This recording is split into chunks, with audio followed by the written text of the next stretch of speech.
What did Jean-Paul Sartre mean when he said, "Hell is other people"? And why does this statement resonate so deeply with the struggles of human relationships? At first glance, it may seem like Sartre was rejecting the value of human connection, portraying others as a source of pain and suffering. But his famous line is far more nuanced, rooted in his philosophy of existentialism and the complexities of how we relate to others. Sartre's words come from his play No Exit, where three characters find themselves in a room they cannot leave, an eternal afterlife. As the story unfolds, they realize that their punishment is not physical torment or flames, but each other's presence. This reveals Sartre's deeper point. The way others see us, judge us, and interact with us can trap us in a kind of psychological hell. It is not people themselves who are hellish, but the power they have over how we see ourselves. For Sartre, human existence is fundamentally about freedom and responsibility. Each of us is free to create our own meaning in life, and with that freedom comes the weight of deciding who we are and how we live. But this freedom becomes complicated when we interact with others. In those interactions, we encounter the gaze, the way others perceive us. Suddenly, we are not just who we think we are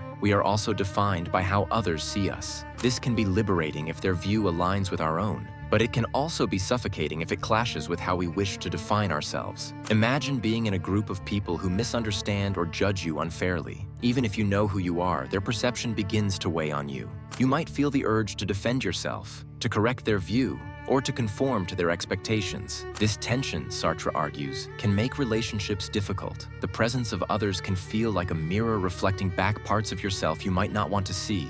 Or worse, a distorted version of yourself that you do not recognize. Sartre wasn't saying we should avoid people or live in isolation. In fact, he recognized that human connection is essential to life. What he wanted to highlight is the struggle of balancing our freedom with the influence of others. If we allow their judgments to dominate us, we lose our authenticity. We become trapped by their expectations. But if we reject all relationships, we lose the richness that comes from sharing our lives with others. The challenge is to remain free and true to ourselves while still engaging meaningfully with others. This tension is something many of us experience daily.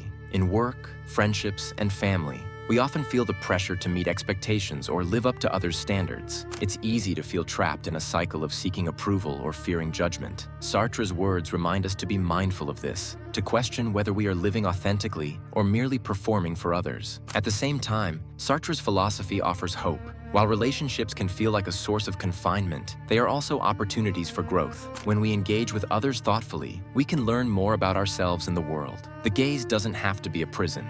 It can also be a window into understanding different perspectives. The key is to remain grounded in our own freedom while respecting the freedom of others.